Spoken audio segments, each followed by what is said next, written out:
Bonjour à tous et bienvenue dans ce live LinkedIn avec Moni. Moni, je suis ravie de faire ce live aujourd'hui avec toi. Salut Laurie, salut à tous. Merci beaucoup de m'accueillir sur ta live, ça va être super cool. Ouais. Est-ce que vous nous entendez bien? Alors, moi, le problème, c'est que du coup, je ne vois pas les commentaires, donc je vais aller rejoindre le live sur mon téléphone aussi. C'est un petit peu le problème avec ça. Est-ce qu'il y a du monde qui commence à arriver? Alors, on va attendre quand même un tout petit peu hein, que tout le monde arrive. On essaiera quand même de commencer à l'heure. Hein. Je pense que toi aussi, Moni, tu aimes bien la ponctualité. Ouais, carrément. Sur Hop. le live, je vois 13 personnes. Ok, moi je vois 17. Ah, ça y est, ça se 18. connecte. Moi, je vois pas l'image. Est-ce que vous voyez l'image? Bah moi, je vois l'image. Je vois nous deux têtes et je vois la présentation. Et je vois que Joël a répondu. Salut Joël. Ah, ça y est, ça commence à répondre. 27 Parce personnes. que moi, je dois avouer que j'arrive pas à rejoindre le live pour voir. Donc, j'ai pas l'image. Donc, je veux bien vous croire, j'ai même pas les commentaires. Euh, ouais, c'est un peu bugué quand même, hein. Enfin Ouais, pareil, j'adore quand j'ai... ça commence comme ça. Trop bien. C'est pas grave. Ah, tu le vois très bien, merci en tout cas. Joël, merci. Nicolas, ah super. Je vois même les commentaires qui arrivent. Alors oui, il y a un léger décalage quand même. Nous en voulez pas si on n'est pas très réactif dans les commentaires. Merci d'être là en tout cas. Est-ce que vous avez bien le son, l'image? Donc, on voit les deux visages et on a le son. Parfait. J'avoue que c'est toujours un peu mon stress, moi, la technique. Je ne suis pas la personne la plus technique du monde. Je ne sais pas toi, Moni, mais je me suis dit, est-ce que j'ai fait une erreur dans le paramétrage ou quoi que ce soit? Non, ça a l'air d'aller. Yes, salut Baptiste. Trop cool de te voir Hello, aussi. bah, bonjour du coup. Merci d'être là. Hein, merci d'être là. Et on va peut-être attendre encore un tout petit peu, vraiment une minute, mais comme c'est quand même assez dense, on va attaquer dans pas trop longtemps. Hop, hop. Qui nous rejoint encore? Ah oui, je vois que ça remonte quand même. Bah écoutez, merci d'être là. Moi, je pense que voilà, il est 12h02. Peut-être on peut commencer. Là, je mets mon Ouais, téléphone à côté, allons-y. n'oubliez pas, comme ça, je suis sûre d'avoir tout. Ah oui, je vois que ça remonte quand même. Bah écoutez, merci d'être là. Ah oui, il y a un gros décalage. Il y a un gros décalage. Ouais. Ah, j'ai déjà Valérie qui me demande qu'est Zako le Dark Social. Voilà, donc je regarde mon téléphone parce que pour le coup, sur StreamYard, qui est la plateforme qui nous permet de diffuser, j'ai les commentaires très très tard. Je ne sais pas, toi, Moni, si tu les vois Ouais. sur StreamYard ou pas. Mais, Non, mais Valérie, c'était un commentaire qui était d'avant, en fait. C'était un commentaire salut qui était lié à Fabien, la publication salut de l'event. Fabien. Merci à tous d'être là, c'est super cool. Bon, moi je te propose, Moni, d'attaquer parce qu'on a quand même une présentation qui est assez dense. Yes, Aujourd'hui, allons-y. on est là pour parler marketing B2B, comment générer des leads ultra qualifiés avec la stratégie Dimension, qui est une stratégie qui nous tient à cœur avec Moni. Et on va essayer de survoler le sujet et surtout d'apporter un éclairage spécialisé un éclairage sur les LinkedIn Ads avec Moni. OK. Bon, écoutez, c'est parti. Si vous voulez vous présenter dans le chat, nous parler un peu de vous, savoir pourquoi vous êtes là, quelles sont vos fonctions, est-ce que vous avez des fonctions marketing, est-ce que vous êtes dirigeant, voilà, histoire de nous en dire un petit peu plus. N'hésitez pas, nous, ça nous permet aussi de savoir qui est présent, quels sont les profils, et puis peut-être éventuellement de donner des exemples qui vont vous parler. Donc, ça peut être intéressant d'en savoir plus.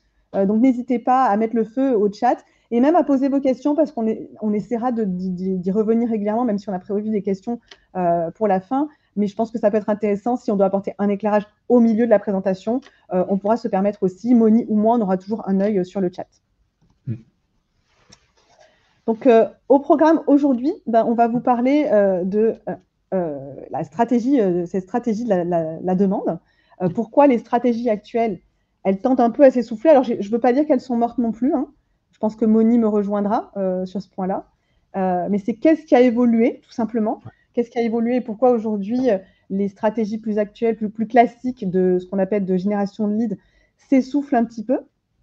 Quel est l'impact du fameux dark social où j'ai vu que certains ne savaient pas trop ce que c'était. Vous allez voir, vous allez très vite comprendre ce que c'est. On va y revenir dessus. comment générer la demande en activant justement ce dark social. Et puis, on finira par quelques questions auxquelles, comme j'ai dit, on pourra aussi répondre durant ce live. C'est good? Monique, je te laisse te présenter rapidement. All right. Donc, moi, je suis spécialiste LinkedIn Ads. Ça fait 8 ans que je suis dans le marketing. J'ai accompagné une cinquantaine de clients en acquisition publicitaire orientée B2B et je suis hôte du podcast marketing B2B. Et enfin, j'adore partager des contenus sur LinkedIn Ads, sur LinkedIn. Voilà. Oui, c'est vrai que sur ton profil LinkedIn, on en apprend énormément. Et je sais qu'on avait même eu la chance de t'avoir sur notre podcast à ce sujet et que tu avais livré des vraies pépites. Quant à moi, je suis Laurie Jacobi, cofondatrice My Marketing Experience. J'ai plus de 15 ans d'expérience dans le marketing B2B. J'ai même fait un raid éclair dans le B2C dans une ancienne vie. Je suis entrepreneur depuis 2010 et co-hôte de My Marketing Podcast, qui est un podcast spécialisé sur le marketing et un petit peu d'entrepreneuriat aussi maintenant.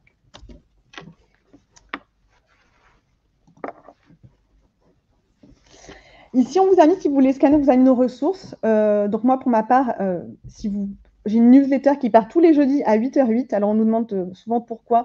Parce que Sandy, on est né lui toutes. Et comme on est très mégalo, on s'est dit ça peut être cool d'envoyer la newsletter avec un rappel de notre date de naissance. Et Monique, quant à toi, la ressource que tu proposes, c'est un kit de démarrage, si il me semble bien. C'est un kit de démarrage LinkedIn Ads. Donc, c'est un Google Doc qui fait maintenant presque 70 pages et un Google qui permet de démarrer sur LinkedIn Ads, accompagné d'un Google Sheet avec différents outils. Donc, c'est quelque chose qui vous permettra de comprendre en profondeur comment ça fonctionne et comment mettre en place vos premières campagnes. Ok, bah écoute, super. Moi, je crois que je ne l'ai pas téléchargé. Je crois que je suis d'ailleurs allée le prendre. Hein. Pourquoi pas? Ouais, vas-y, serre-toi. Est-ce qu'à ce stade, vous avez des questions ou est-ce qu'on peut déjà rentrer dans le vif du sujet? N'hésitez pas à le mettre dans le chat. Moi, je suis très frustrée parce que pour le coup, il y a un gros décalage entre les commentaires et Pareil. voilà. Mais voilà, c'est pas grave. On va déjà s'intéresser sur les stratégies marketing actuelles et pourquoi elles tendent un petit peu à s'essouffler. Et en faisant déjà un focus sur ces stratégies actuelles, ces stratégies qu'on appelle alors traditionnelles, même si elles restent actuelles. Hein. Aujourd'hui, on connaît bien l'inbound marketing et l'outbound marketing, qui sont des stratégies, ce qu'on appelle vraiment de génération de leads. L'inbound, c'est un mot qui a été créé en 2005 par un des cofondateurs de HubSpot, donc ça fait quand même pratiquement 20 ans que l'inbound existe. C'est le fait de fournir du contenu en échange de capturer du lead. Typiquement, vous connaissez très bien cette façon qu'on a de générer des lead magnets pour pouvoir obtenir un email en échange. Donc, dans l'inbound, c'est le client va venir, on va attirer le client à soi en lui proposant du contenu pour pouvoir derrière mettre en place une séquence souvent automatisée de mails pour pouvoir venir ce qu'on appelle nurturer. Donc, c'est lui apporter de l'information, l'éduquer pour pouvoir, après, une fois que c'est bon, un commercial prend contact avec lui pour pouvoir faire la conversion. Et l'outbound, c'est vraiment l'entreprise qui va aller, c'est vraiment la prospection sortante, en français d'ailleurs. Hein. Je ne sais pas s'il y a vraiment un terme pour inbound en français, prospection entrante, je dirais. Et outbound, ça va être la prospection sortante qu'on connaît traditionnellement avec le phoning ou l'email. Et alors, je vous la fais courte hein, quand même, on ne va pas rentrer trop dans les détails. Et également, on va venir. Alors, cette prospection peut être faite aussi de manière automatisée. Et dans ce cas-là, ça va être partir du principe que tout le marché potentiel est intéressé par la solution ou est en recherche d'une solution. Donc, ça, c'est vraiment les techniques qui, aujourd'hui, on appelle les deux plus connues et les deux plus appliquées des techniques, des stratégies de génération de leads. Est-ce qu'à ce stade-là, tout le monde me suit? C'est bon? OK. Le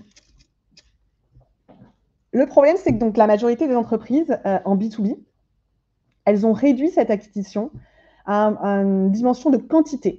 Donc, ça va être la quantité de prospects qui va être prise en considération. Et elle part du principe que plus il n'y a personne à contacter, plus elles auront d'opportunités de trouver des clients. Et sur le principe, ce n'est pas faux, en fait. On va dire que dans la masse, il y aura forcément des clients potentiels.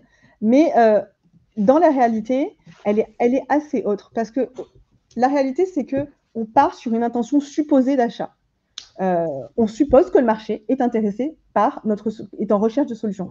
Alors qu'en réalité, il n'y a que 1 à 3% du marché qui est intéressé, qui est en recherche active au moment où nous, on prospecte.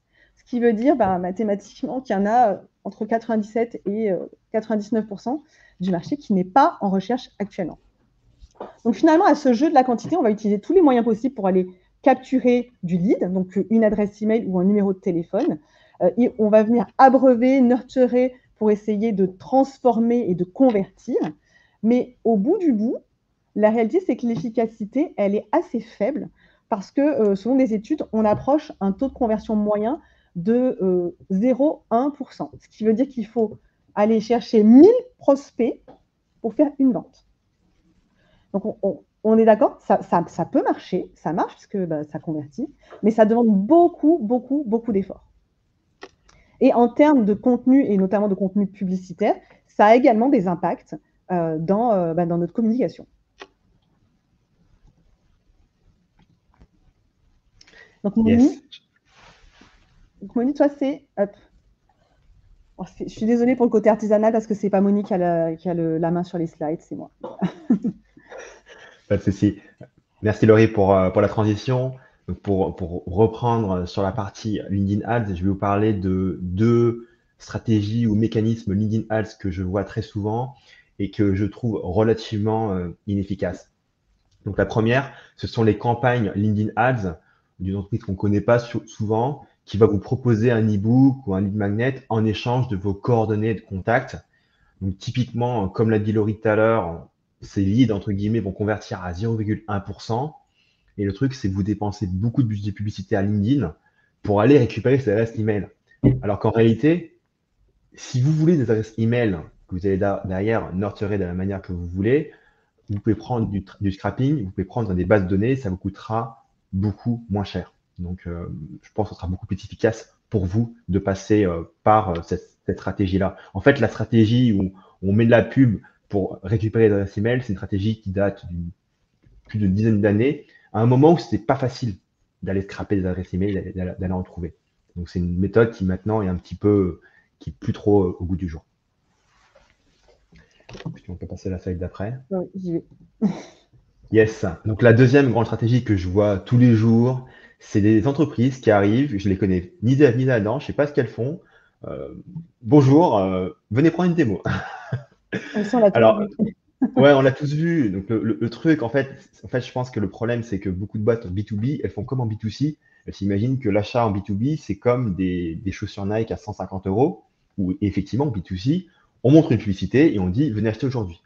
En B2B, ça ne fonctionne évidemment pas de la même façon pour plein de raisons. Donc les décideurs, ils ont besoin déjà de comprendre que votre valeur, que votre offre, elle a de la valeur et elle est pertinente pour eux. Et aussi, ils ont besoin de faire confiance en votre entreprise. Donc au premier point de contact, ils n'ont pas confiance en vous. Ils n'ont pas encore compris vraiment votre valeur. Donc typiquement, ce genre de campagne ne fonctionne pas du tout. C'est pour ça que je ne recommande pas de faire ça. Est-ce qu'on a les chiffres ou pas du tout? C'est vraiment équivalent au 0,1%? C'est moins de 1%. C'est moins D'accord, de c'est 1%. encore Après, pire. ça peut varier. Ouais. Ouais, ok. Bon, donc ça, c'est finalement aujourd'hui des choses qu'on aimerait moins voir ou que Moni ne vous recommande pas parce que justement, ça manque d'efficacité. Et la publicité sur LinkedIn, ça a quand même un coût. Et même en dehors du coût financier, il y a aussi un coût qu'on évalue rarement. Ça va être le coût humain aussi, l'énergie que ça va prendre pour faire cette campagne. Donc, aujourd'hui, l'objectif, ça va être essayer de changer un petit peu son fusil d'épaule et de s'adapter aussi à d'autres types de comportements qui émergent. Donc, la stratégie Dimension, donc Dimension, c'est génération de la demande. En anglais, on dit Dimension. On va parler du dark social sur les comportements et les décisions d'achat. Alors déjà, en dehors de... on a vu qu'il y a une métrique qui ne change pas, c'est que quand on prospecte, on l'a vu tout à l'heure, c'est 1 à 3% du marché qui est en recherche active d'une solution quand nous, on prospecte. Ça, c'est un truc qui ne change pas. Finalement, c'est quelque chose qui Il y a 20 ans, c'était à peu près pareil, et cette année, aujourd'hui, c'est toujours pareil. Ce qui évolue en revanche, c'est le comportement d'achat, et ça, il faut prendre en considération. Je pense qu'on le vit tous en tant qu'acheteur et peut-être aussi en tant que prestataire, ou quand on est une marque qui est cherchée. C'est que avant, 80% du cycle d'achat, il était réalisé par le contact avec le commercial ou les commerciaux. Ça dépend s'il y en avait un ou plusieurs. Et seulement 20% des achats, ils provenaient des recherches des prospects. Et aujourd'hui, en fait, la tendance, elle est inverse. On s'est aperçu que avec l'arrivée du digital, c'est plutôt 80% du processus qui est fait par l'acheteur lui-même en amont du contact commercial. Donc, il est allé se renseigner sur Internet, il a été déjà même exposé à des marques. Et quand ils viennent contacter le commercial ou l'entreprise, peut-être parfois plusieurs entreprises, ils ont déjà une idée de ce qu'ils cherchent. En fait, ils ont déjà une idée précise de ce qu'on peut lui apporter. C'est-à-dire que quand il vient nous voir, il sait déjà qui on est. Et en fait, c'est ce phénomène, c'est vraiment un truc qui a vraiment shifté. C'est qu'aujourd'hui, on est dans le processus d'achat, c'est le client, le consommateur, le prospect qui a déjà fait le plus gros du boulot quand il nous contacte. Et pourquoi? Parce qu'en fait, il a été, ça c'est grâce à ce qu'on appelle au dark social. Donc le dark social, c'est ce qu'on appelle le bouche à oreille digital. Moi, j'avoue que j'ai essayé de trouver un terme français. J'ai trouvé celui-là, c'est ce qui s'en rapproche le plus. Mais donc, c'est le fait de découvrir des marques, des produits ou des services et de s'y intéresser par la suite parce qu'on y a été exposé à plusieurs reprises. Et j'aimerais vous poser la question, est-ce que ça vous est déjà arrivé justement de vous dire, bah, je suis en recherche de solution, finalement, c'est la solution A et la solution B qui correspondent le mieux à mon besoin. Donc, ce phénomène de dark social, il vient vraiment changer la donne. OK. Alors, je vois qu'il y a quelques messages dans le chat. N'hésitez pas à poser même des questions. Est-ce que vous aviez déjà entendu parler du phénomène de dark social? Parce que je sais que j'ai publié plusieurs fois là-dessus cette semaine et que j'ai eu plusieurs fois la question de je ne sais pas ce que c'est. Donc Valérie, je sais que toi, tu étais en demande. Est-ce que ça répond un peu plus à ce que tu attendais? Donc c'est vraiment le fait d'avoir été exposé à des messages et à des marques en amont, mais pas de manière commerciale.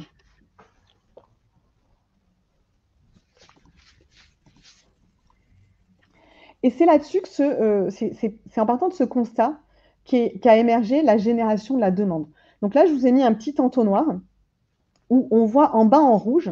En rouge, c'est donc la lead gen la génération de leads vient vraiment se focuser sur le bas de l'entonnoir en partant du principe que les gens ont déjà des intentions d'achat.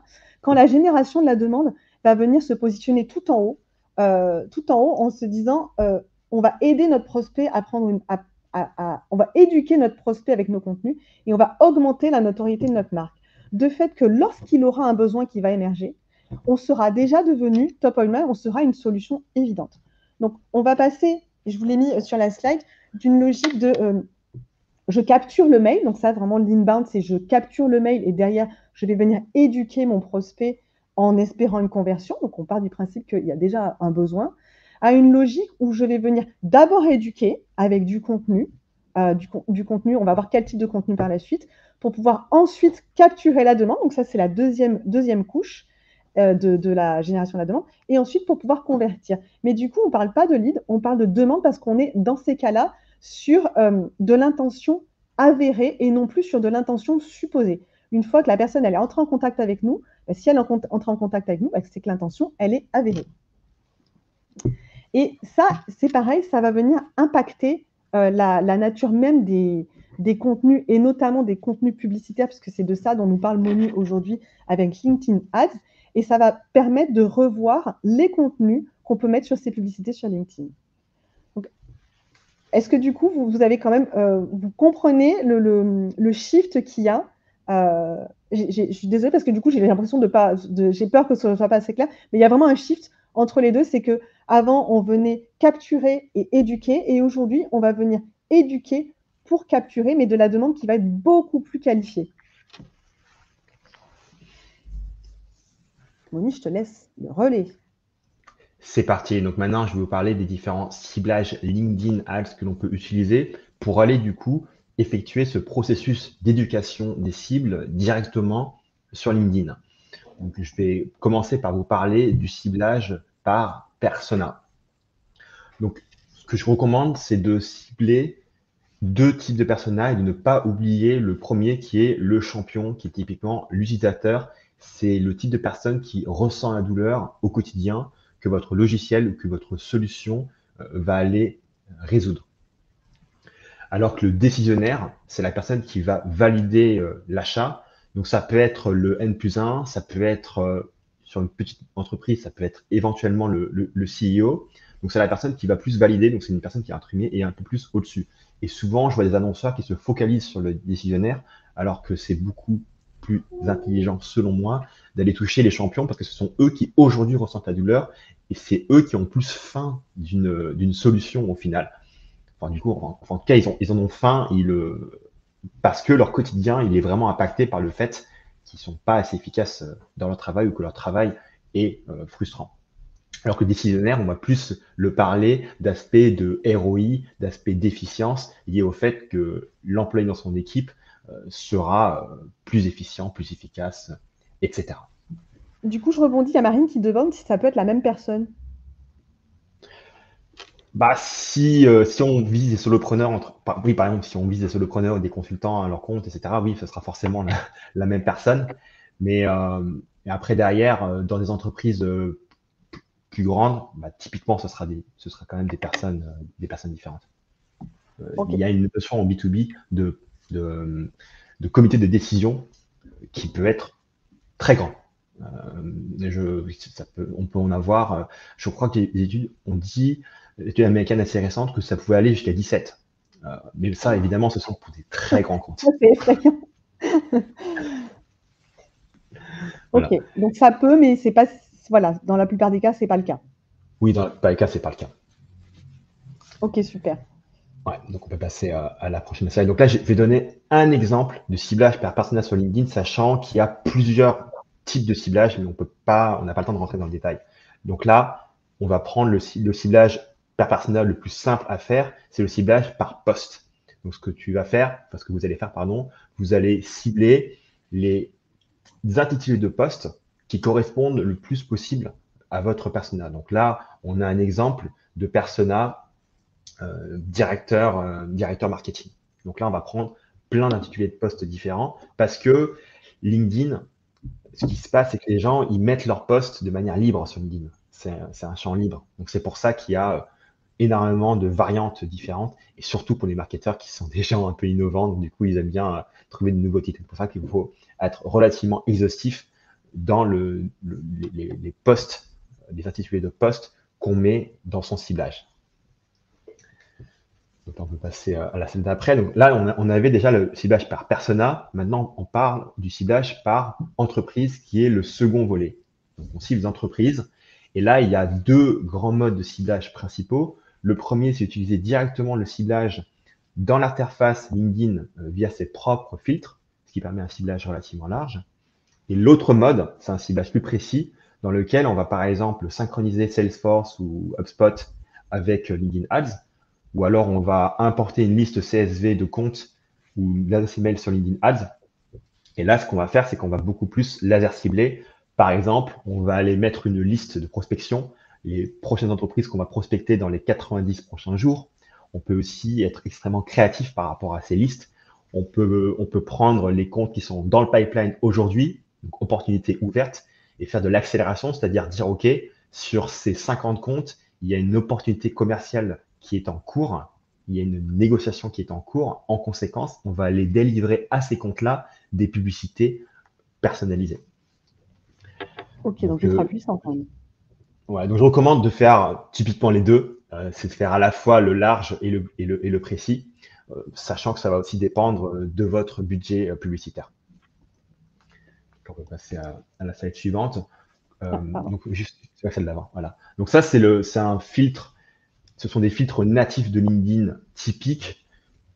Typiquement, dans 90% des cas, quand je cible des entreprises via les filtres LinkedIn, je vais prendre ces deux critères, le secteur et la taille. Donc là, dans cet exemple-là, je veux cibler les entreprises entre 1001 et 10 000 employés, donc comme une taille assez importante, et aussi qui sont dans le secteur de la production industrielle. On peut passer à la prochaine slide. Et dans l'autre cas, bah, bon, on synchronise ou on importe dans LinkedIn une liste de comptes, soit qui vient du CRM, soit de CSV. Donc, on peut créer cette audience-là directement dans LinkedIn. Et maintenant, on a vu le ciblage par persona, par personne, et le ciblage par entreprise.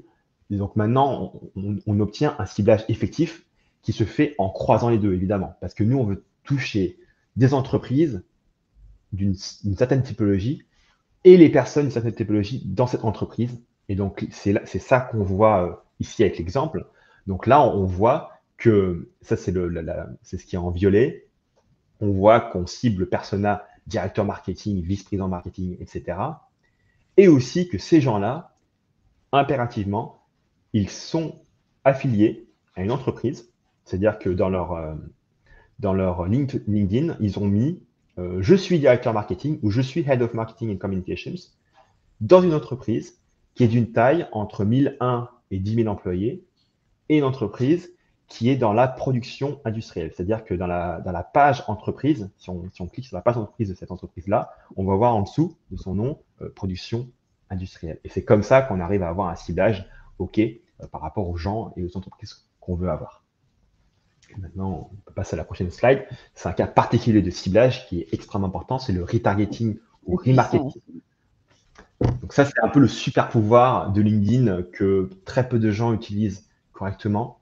Donc là, en fait, on va aller recibler les gens qui ont fait différentes choses. Par exemple, ils ont déjà visité votre site web. Ou alors, ils ont déjà visité votre page entreprise sur LinkedIn. Ou alors, ils ont déjà interagi avec vos pubs images ou vos pubs vidéo. Ils ont cliqué sur votre pub image ou ils ont vu, par exemple, 50% d'une pub vidéo. Et en fait, au lieu de vous dire simplement, je vais prendre tous ces gens-là et je vais faire une campagne et cibler ces personnes-là, non, vous allez faire une surcouche. Vous allez demander en plus que ces gens-là correspondent à votre ciblage démographique. Donc, dans cet exemple ici, à droite, on peut voir des critères de retargeting. Donc, on inclut les gens qui sont allés sur le site web, ou alors qui ont vu la page entreprise, ou alors qui ont cliqué sur une publicité image. Mais en plus, on rajoute des critères par rapport à ces personnes-là. Par exemple, on veut aussi que ces gens-là fassent partie d'entreprises d'une certaine taille, soit dans des entreprises qui sont dans certains secteurs. Éventuellement, on peut demander des seniorités. On peut dire, moi, je veux seulement montrer mes pubs de retargeting à des personnes qui ont vu mon site et qui sont d'une seniorité manager, directeur et plus. Je ne veux pas avoir les juniors, par exemple. Donc maintenant, on peut passer à la suite et du coup, Laurie va transitionner sur comment on fait pratiquement pour générer la demande via le Dark Social. Ok.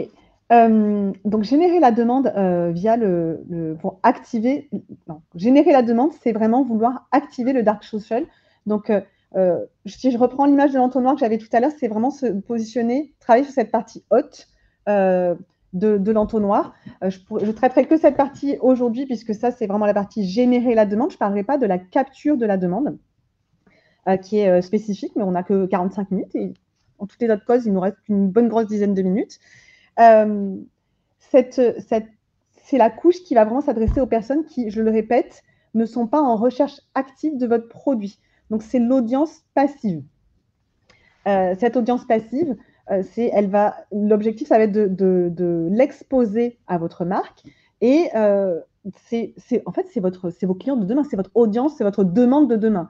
Donc, c'est soit à peu près 99, on l'a dit, entre 97 et 99% de votre marché total. Sur cette couche-là, on va parler de ce qu'on appelle de branding marketing. Donc, c'est vraiment le branding marketing, c'est là où vous allez vous positionner sur ce qu'on appelle les canaux de notoriété, avec, comme son nom l'indique, l'objectif, ça va être de vous faire connaître, de générer de l'autorité. On y reviendra un petit peu après. Et ces canaux de notoriété, vous les connaissez, on n'a rien inventé, mais ça va être les réseaux sociaux, donc LinkedIn. Alors, j'ai mis Twitter, en fait, c'est X aujourd'hui. Ah non, LinkedIn, il va y avoir Instagram aussi. Donc, ça, c'est en fonction de la plateforme, c'est en fonction de votre audience. D'ailleurs, je vais juste faire une petite parenthèse par rapport aussi à ce qu'a dit Moni tout à l'heure.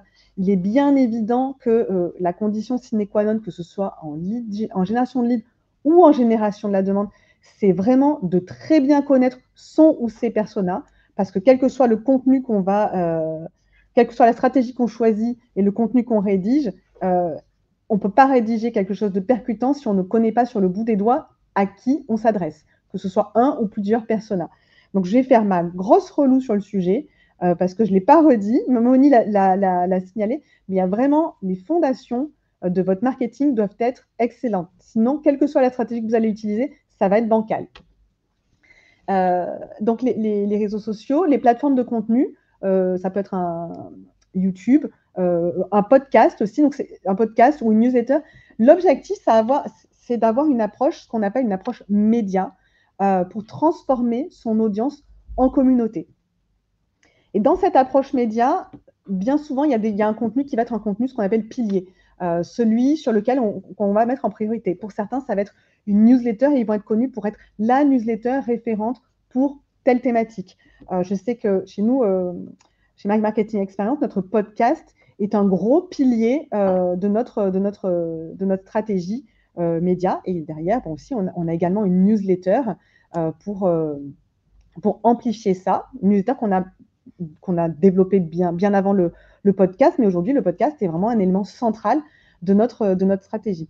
Vous pouvez également avoir des événements physiques. Les partenariats, on n'en parle pas trop, mais le marketing d'influence et les partenariats sont des leviers ultra puissants pour développer la notoriété et l'autorité. Et l'objectif, c'est d'être visible pour être identifié.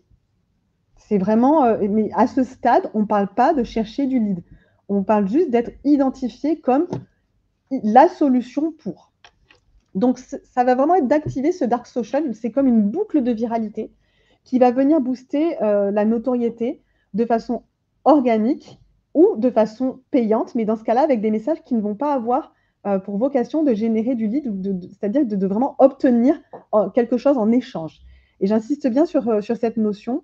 On doit être là pour se positionner, pour donner gratuitement, entre guillemets, avec du contenu, du bon contenu, pour ensuite être identifié comme étant la bonne solution. Si les contenus est bon, si les interventions elles apportent de la valeur, alors les gens, ce qu'ils vont faire, c'est qu'ils vont en parler, ils vont partager, ils vont revendiquer et ils vont revenir. Moi, j'aime bien prendre l'exemple j'en ai fait une publication. J'ai changé de logiciel compta récemment, c'est pas très très fun, mais au final, ce dark social, qu'est-ce que ça fait? Ça fait que j'ai été exposée à des messages sponsorisés de personnes sur mon fil LinkedIn, personnes dont je valorise l'opinion, qui ont parlé à tour de rôle de 2 solutions différentes qu'ils utilisaient. J'ai mon expert comptable qui m'a envoyé une newsletter qu'il avait reçue des solutions en disant « Ah, je pense que ça peut être pas mal pour vous ». Et j'ai été exposée. En fait, je ne pourrais même pas toujours dire où je les ai vus, mais tant et si bien que finalement, quand j'ai dû faire un choix, j'ai contacté moi-même. Je suis allée sur les sites internet et tout, mais j'ai fait des tests avec 2 solutions. Donc, j'ai vraiment, moi, expérimenté Dark Social. Je sais que des personnes qui nous contactent parce qu'ils ne savent même plus très bien où est-ce qu'ils nous ont connus. Ou alors, ils disent « Je vous ai connu par le podcast et je vous ai suivi par LinkedIn ». Souvent, c'est vrai que c'est un canal. Donc, c'est intéresser petit à petit à créer cet intérêt pour votre marque. Et cette stratégie média, l'objectif, c'est vraiment de transformer l'audience en communauté. Quels sont les avantages? L'objectif par les contenus pour générer cette demande ici, ça va être d'éduquer l'audience en leur parlant de leurs problématiques, en les aidant à bien choisir ou à traiter leurs problèmes, en construisant ce qu'on appelle de l'autorité autour de sa marque. Donc, il y a quand même bien travaillé son positionnement et créer de l'autorité autour de sa marque pour être considéré comme la référence dans son domaine. Et puis, il y a aussi un levier qui est très puissant, ça va être de générer la confiance. Puisqu'aujourd'hui, la confiance, c'est vraiment quelque chose, c'est un puissant vecteur de vente. Donc, voilà, l'objectif à ce stade-là, c'est d'aider nos prospects à prendre de bonnes décisions, à prendre leurs décisions. Et comment actionner justement LinkedIn Ads pour générer de la demande? Eh bien, il y a des astuces que Moni va nous révéler. Alors juste, je vais regarder, avez-vous des exemples? Hop. Je vais regarder parce que je vois qu'il y a quelques questions dans le chat, donc je vais Il y a- m'assurer que vous avez tout compris ou que vous n'avez pas des questions qui restent en suspens. Des exemples de contenu paid de LinkedIn qui ne sont pas de la lead gen. Et je Ah vais ben ça, répondre. on peut le traiter Dans la maintenant, oui. presse, ce sera pris. Ok, alors on va dérouler, puis on reviendra sur la question juste après. Ouais, ça, exactement. Ok. Ah ben j'avais loupé ma slide, moi je suis allée trop vite. Voilà, c'est ça.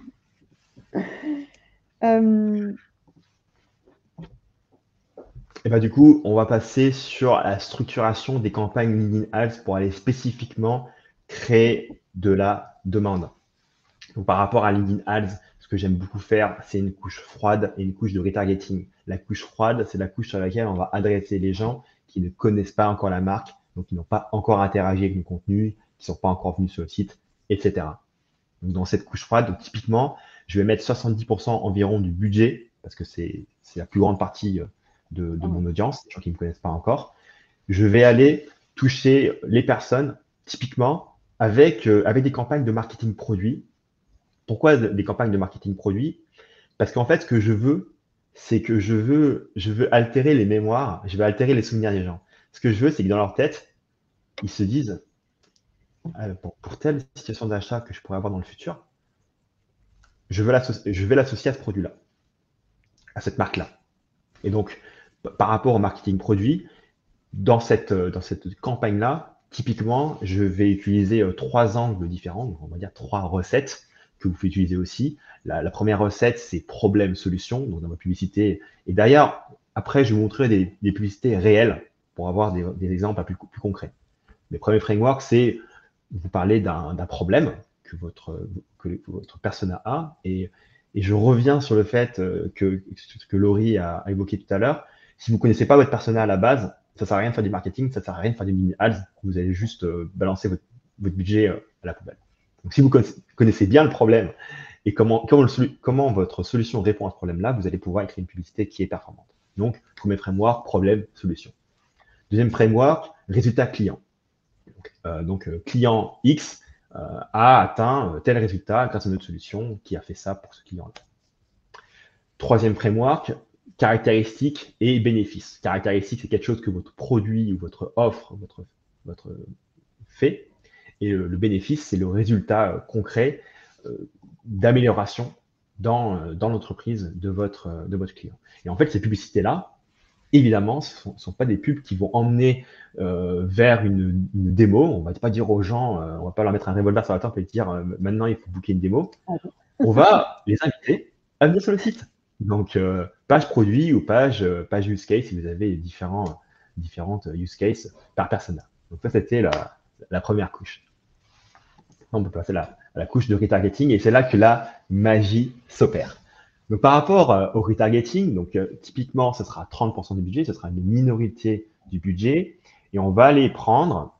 Donc, ça, c'est un exemple que je prends le plus souvent.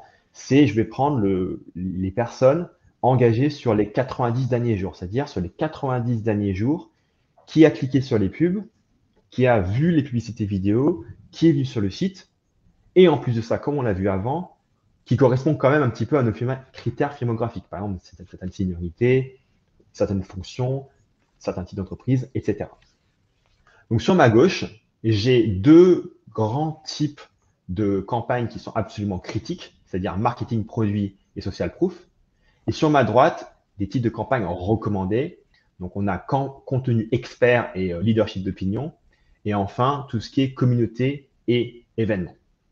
Je vais parler surtout des campagnes critiques. Donc, par rapport au marketing produit, on en met une couche par rapport à la couche précédente. Et évidemment, on va aller varier les plaisirs, varier les messages pour assurer une expérience diversifiée à nos prospects. Donc, premier framework, différenciation.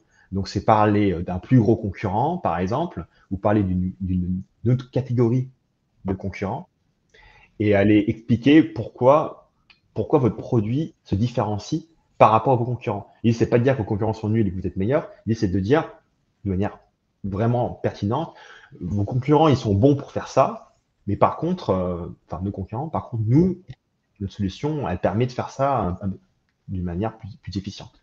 Je vais vous expliquer derrière pourquoi. Un deuxième framework, c'est intégration. Si votre produit s'intègre déjà dans le tech dans le tech stack, on va dire dans la pile technologique, c'est-à-dire dans les outils que les gens utilisent déjà, que vos clients utilisent déjà, vous pouvez expliquer comment vous vous interfacez et comment vous créez une synergie avec ce que les gens utilisent déjà, avec leur workflow, avec leur méthode de travail existante.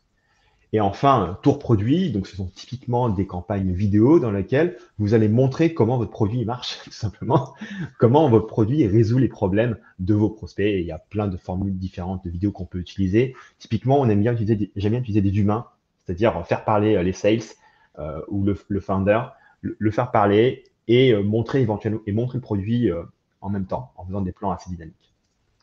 Donc ça, c'était la première étude de campagne, marketing produit. Deuxième type de campagne absolument cruciale, pardon, il faut juste revenir, c'est social proof, preuve sociale. Les gens, il faut qu'ils aient confiance et ils font confiance au comportement des autres. Donc, qu'est-ce qu'on met? On met des témoignages clients en vidéo, on met des avis sur plateforme, Google Maps, G2, etc. On met des case studies de clients, on met des RP si on en a, et on met tout ce qu'on a obtenu et collecté en termes d'accréditation, de récompenses, pour montrer qu'on est réellement bon en fait. Donc le marketing produit, c'est on montre ce qu'on fait, et le social proof, c'est on montre, oui, alors, on le fait vraiment bien, et regardez, on est reconnu pour ça. Et typiquement, ces pubs-là vont mener à des pages social proof, où vous allez montrer encore plus de témoignages, des case studies, etc. Je vais parler brièvement de la partie de droite, sur les campagnes recommandées. Donc par rapport au contenu expertise et leadership d'opinion, ce sont des contenus qui seront un peu plus loin de votre produit, mais qui vont toucher quand même à des problématiques connexes pour que dans l'esprit de vos prospects, vous soyez l'expert pointu qui apporte des solutions et des solutions concrètes, des idées concrètes par rapport au contenu que vous leur apportez. Donc là, je donne plein d'exemples de contenus que vous pouvez pousser à ces personnes-là. Contenu ungated, c'est-à-dire des contenus que vous donnez de manière inconditionnelle sans exiger une adresse email, etc. Donc plein d'exemples, articles, des guides, des modèles ou des templates, vous pouvez montrer des calculateurs, vous pouvez pousser les posts LinkedIn de vos dirigeants, on verra ça un petit peu plus tard, et pousser aussi des extraits de webinaires, par exemple. Et enfin, rapidement, vous pouvez aussi faire, on va dire, nourrir vos autres communautés. Si vous avez des chaînes YouTube, si vous avez une chaîne YouTube, si vous avez un Slack, etc. Si vous avez des événements physiques ou virtuels, vous pouvez aussi pousser des pubs qui vont envoyer les gens vers ces différentes choses-là. Je vous dis pas qu'il faut absolument tout faire là-dedans. Ce sont juste des idées que vous allez pouvoir utiliser par rapport à ce que vous savez déjà comme contenu, comme asset. On peut passer à la phase suivante. Donc maintenant, on va voir vraiment des pubs concrètes, comme ça vous pouvez vraiment vous projeter. Donc là, premier exemple de pub que j'ai trouvé efficace. Donc là, on commence directement avec le problème. Donc là, ça dit quoi? Votre équipe de sales n'arrive pas à arriver à son quota parce qu'il passe trop de temps à faire de l'admin sur Salesforce. Donc ça, c'est vraiment un problème.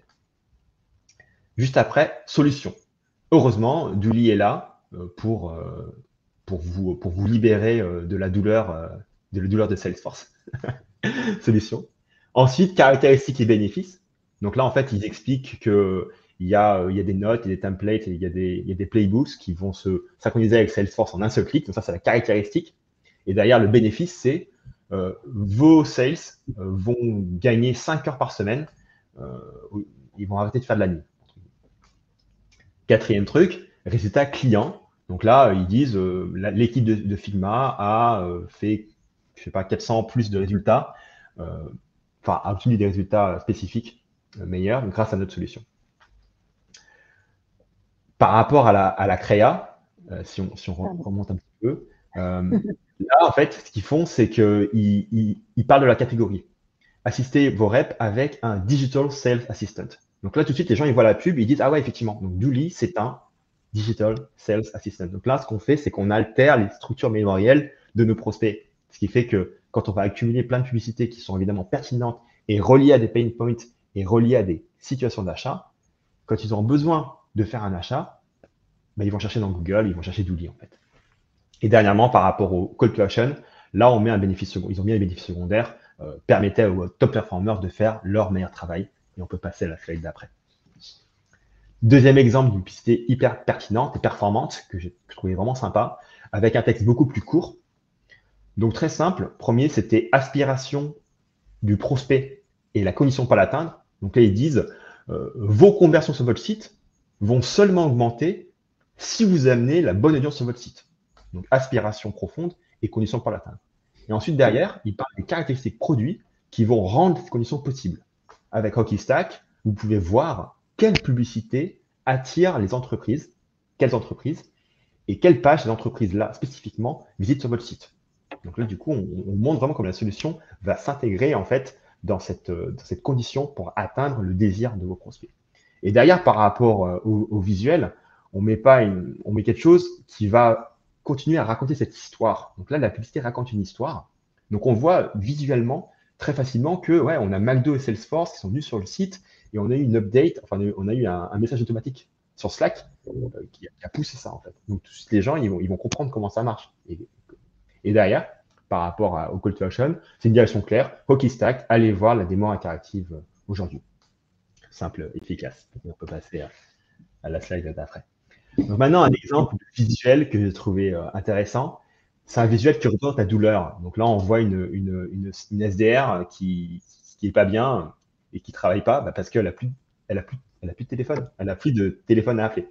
Et évidemment, comme ils aiment, leur proposition de valeur, c'est qu'ils apportent plein de numéros de téléphone pour pour que les SDR puissent appeler plein de gens. Donc là, on a un visuel qui tout de suite, quand la personne, une personne qui est dans la vente, qui va voir cette pub-là, tout de suite, ça va matcher en fait, parce qu'elle va voir, mais effectivement, ça c'est mon quotidien, c'est un problème que j'ai. En plus, c'est un petit peu drôle.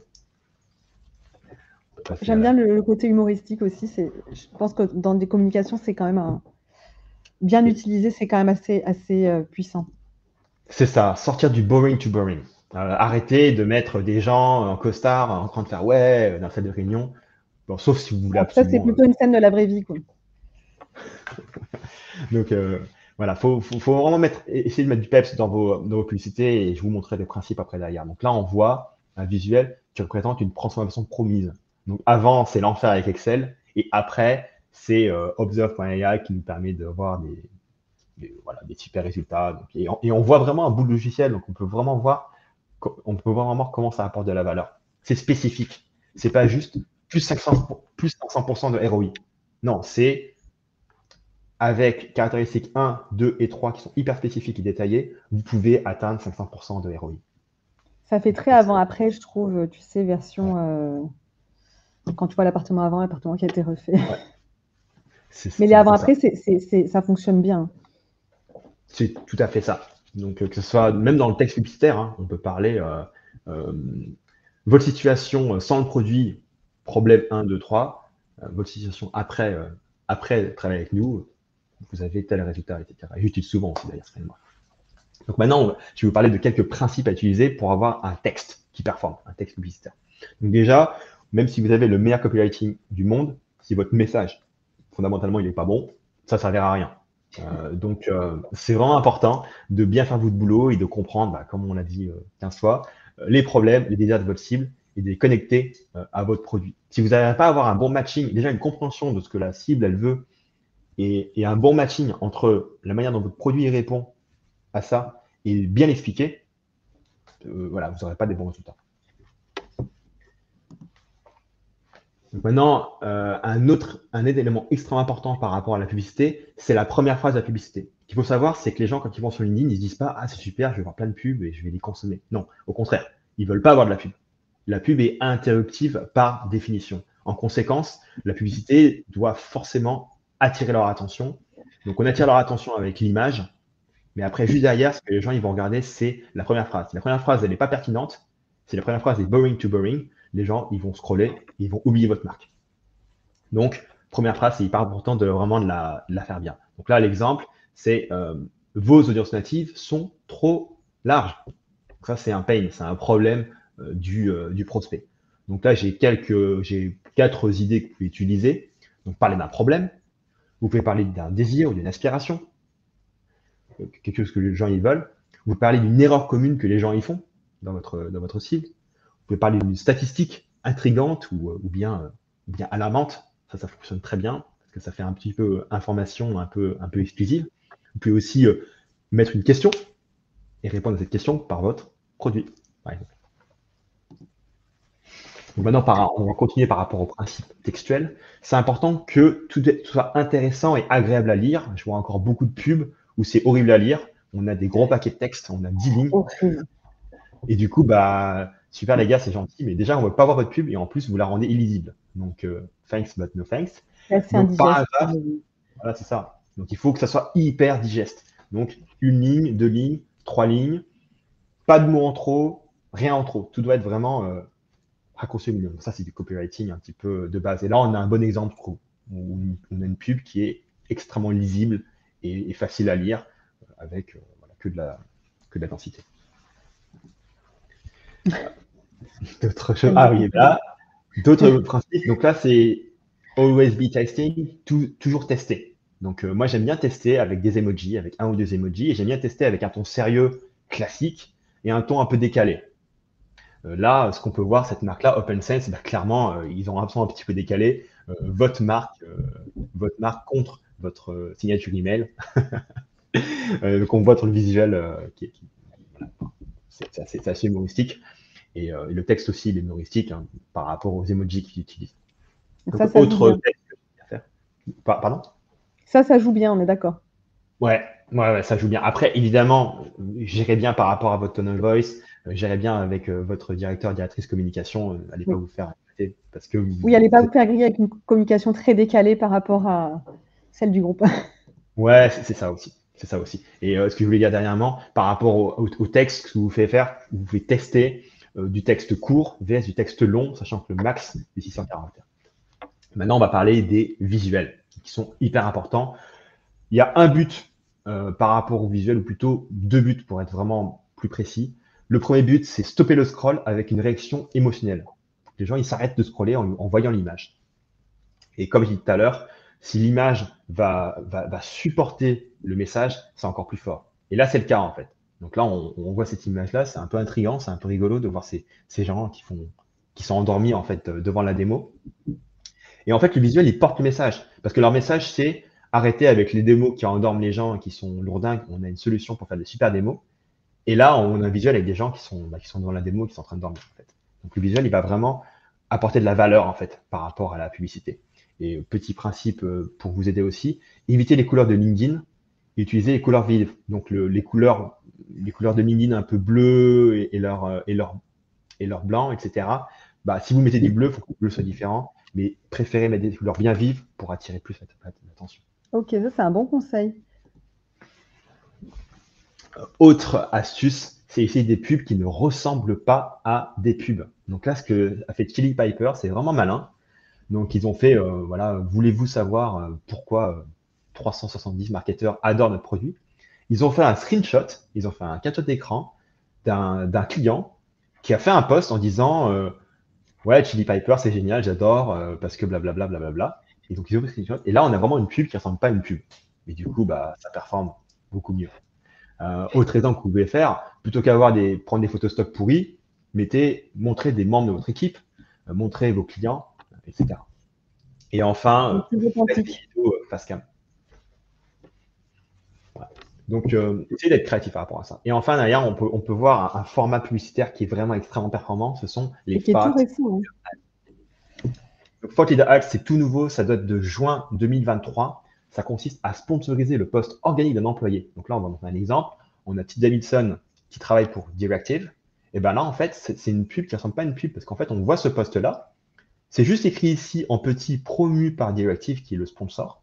Et là, en fait, ce qu'on va faire, c'est pousser ce poste organique en publicité et on montre du coup bah, la photo de la personne et son profil. Et là, on a vraiment une pub qui ne ressemble pas à une pub. Et derrière, si. C'était un format qui était assez attendu d'ailleurs. Ouais. Et je pense que j'ai hâte de voir vraiment les chiffres parce que pour l'instant, je n'en ai pas trop vu. Mais ça va vraiment changer la donne, je pense. Complètement. Par rapport à ces campagnes-là, parce que je vais faire des retours après. D'abord, je vais d'abord parler des bénéfices. Le premier, c'est qu'on humanise la marque. Au lieu d'être juste un bâtiment gris, boring, bah, on est des gens. Bah là, voilà, franchement, c'est marrant quand on voit ce gars-là avec une vidéo. Et du coup, ce que vous faites, vous vous différenciez, vous vous humanisez vraiment et vous vous différenciez aussi par rapport aux concurrents parce que personne n'utilise ça en France, quasiment. Donc les coûts sont très bas. Et enfin, derrière, vous allez pousser vos experts internes, vous allez pousser votre CIO, vous allez pousser en fait les gens qui s'expriment déjà sur LinkedIn et vous allez booster énormément votre crédibilité. Et après, même en Le, termes le, d'employés de vocacy, c'est un autre sujet, mais voilà, c'est très bénéfique aussi. C'est une ouais, externalité positive. Ça dépend de quel côté on le prend. Mais... c'est ça. Employee advocacy, CEO advocacy, c'est Ouais. super top.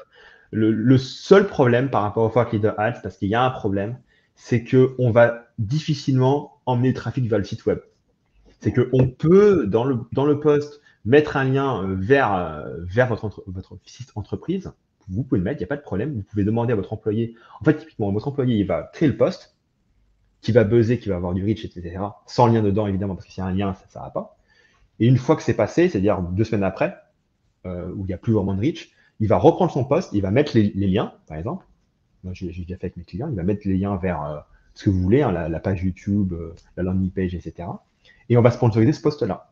C'est hyper usé. Et le problème, du coup, ça c'est cool, on se dit oh, c'est génial, du coup, c'est génial, on va faire plein de trafic vers le site web. Mais le problème, c'est que les publicités de ce format-là, Thought Leader, on peut seulement les faire sous 2 objectifs de campagne, notoriété de marque et engagement.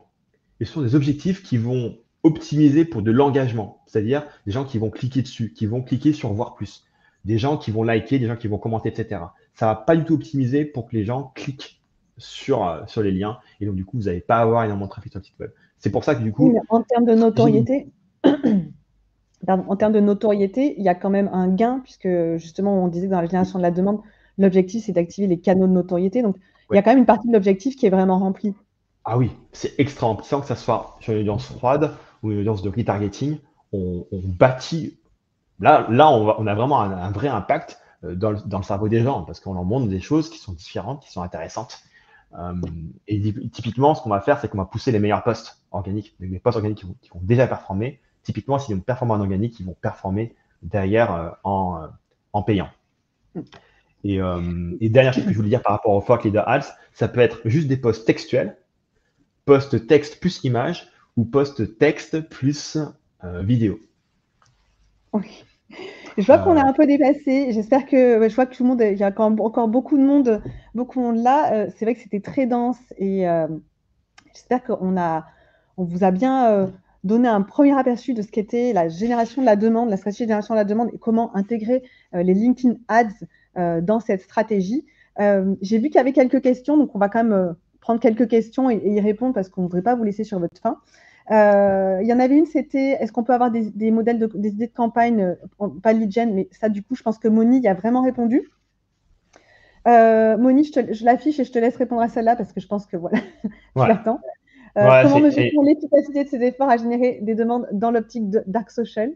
ouais, Je sais que tu avais c'est, fait un très bon podcast, il me semble, un très bon épisode sur le podcast de Caroline Mignot, il me semble. c'est Si je dis ça. pas de Ouais, bêtises. ouais, ouais, j'ai fait un Comme podcast. j'ai Effectivement. pris mon idée là-dessus. Je remercie Sandy qui a aussi donné des éléments de réponse dans le chat. Que ferais-je sans toi, ma chère associée? Donc, Monique, je vais te laisser y répondre. Oui, donc effectivement, comme Sandy l'a dit de manière excellente, Ouais. intégrer une attribution hybride, c'est-à-dire, OK, on utilise Google Analytics, HubSpot, tout ce que vous voulez pour traquer de manière quantitative, mais aussi un tracking qualitatif où les gens déclarent eux-mêmes quand ils vont réclamer leur démo, leur contact, comment avez-vous entendu parler de nous de manière obligatoire avec un champ libre pour que les gens ils puissent raconter un petit roman sur comment ils vous ont vu un petit peu partout. Sachant que le taux de conversion ne change pas. Pourquoi? Parce que des gens qui veulent réclamer une démo pour votre produit, ils sont motivés. Donc, il n'y a pas de problème par rapport à ça. Donc, il y a ça. Il y a le trafic sur votre site web, notamment le trafic sur votre nom de marque. Si vous avez une augmentation de trafic sur votre nom de marque, que ce soit en Google Ads ou en organique, bah, ça veut dire que vos efforts, ils fonctionnent. Ça se mesure aussi au niveau évidemment au niveau commercial. Est-ce que ça se passe plus vite? Est-ce que quand vous avez quelqu'un qui vient vous voir, est-ce que ça se passe mieux? Est-ce que c'est plus fluide, etc. Si vous avez bien fait votre travail d'éducation en amont, on va avoir un process qui sera plus fluide, slash plus rapide. Et évidemment, ça se passe aussi au niveau des plateformes, au niveau de vos LinkedIn Ads, au niveau aussi de vos posts organiques. Bah, c'est tout simplement regarder à quel point les personnes consomment votre contenu. Donc là, typiquement, ce sera combien ça nous coûte de générer des gens qui regardent 100% de la vidéo. Combien ça nous coûte de driver du trafic sur le site web. Est-ce qu'on a un taux de clic qui est intéressant au niveau des publicités. Donc en fait, cette mesure se fait là, en fait, sur le court terme. Et après, d'ailleurs, sur le long terme, bah, ça se voit par une augmentation des opportunités, des demandes de démo et des opportunités entrantes qui vont être plus ou moins attribuées à des efforts publicitaires. Parce que certaines personnes, bon, c'est un peu drôle, sur le formulaire que j'ai mis là d'attribution autodéclarée, comment avez-vous entendu parler de nous? Ils mettent Internet. Et moi, je suis en mode, ok, super les gars, merci. Ça, c'est vachement utile. C'est très utile, c'est génial. Alors par contre, il y en a quand même qui mettent des bonnes informations, etc. Mais beaucoup de gens, ils mettent pas les bonnes. Et aussi beaucoup de gens, tout simplement, on les touche avec beaucoup de publicité. Ils se rappellent de ce qu'on leur a dit dans la publicité, mais ils se rappellent pas qu'ils ont été touchés par ces pubs. Là, par contre, c'est rentré dans leur tête quelque part. Mais c'est vrai que moi, je terminerai là-dessus parce qu'il est 13h et qu'on a un petit peu dépassé. Mais prendre le réflexe de demander sur du déclaratif comment la personne, le prospect nous a connus, même si derrière on a mis en place tout un système de tracking pour avoir de la data, demander vraiment sur du déclaratif, c'est hyper important parce que parfois on s'aperçoit même qu'il y a des dissonances ou qu'on ne s'attendrait pas à la réponse et ça permet aussi de faire de l'attribution hybride. Donc, et même quelle que soit la stratégie de génération de lead ou de la demande que vous utilisez, c'est vraiment quelque chose qu'il faut demander pour optimiser les actions que vous allez mettre en place. Voilà, écoutez, je pense qu'on peut clôturer maintenant parce qu'il est 13h et que moi, je n'aime pas être en retard non plus. J'espère que ça a répondu à certaines de vos questions ou au moins que ça vous a déjà donné un aperçu de ce qu'était la stratégie de génération de la demande et comment on intègre LinkedIn Ads dedans. Je vois vos commentaires. Merci Marine qui dit live hyper intéressant. Écoute, ravie que ça vous ait plu. Et moi, ça me donne déjà des idées d'autres sujets à traiter dans ce domaine. Donc c'est cool. Donc si ça vous intéresse d'en savoir plus, n'hésitez pas à me mettre dans le chat même quand on va couper, donc en commentaire. Et si vous voulez même qu'il y ait des questions qu'on approfondisse. Voilà, Moni, j'étais ravie de faire ce live avec toi. Bah écoute, moi aussi, c'était génial. Merci à je vous toi. dis à très bientôt. Donc juste si vous voulez nous retrouver, Moni a fait un épisode avec nous sur LinkedIn Ads, sur My Marketing Podcast. Et il y a un épisode plus spécialement dédié à la génération de la demande avec Fatih Sella sur notre podcast aussi. Donc, je vous ai mis les épisodes ici. C'est le 80 et le 92. Si vous voulez recevoir le replay et nos conseils, ça se passe ici. Voilà. Merci beaucoup. Merci et à très vite. Bye bye. Ciao, Moni. Ciao.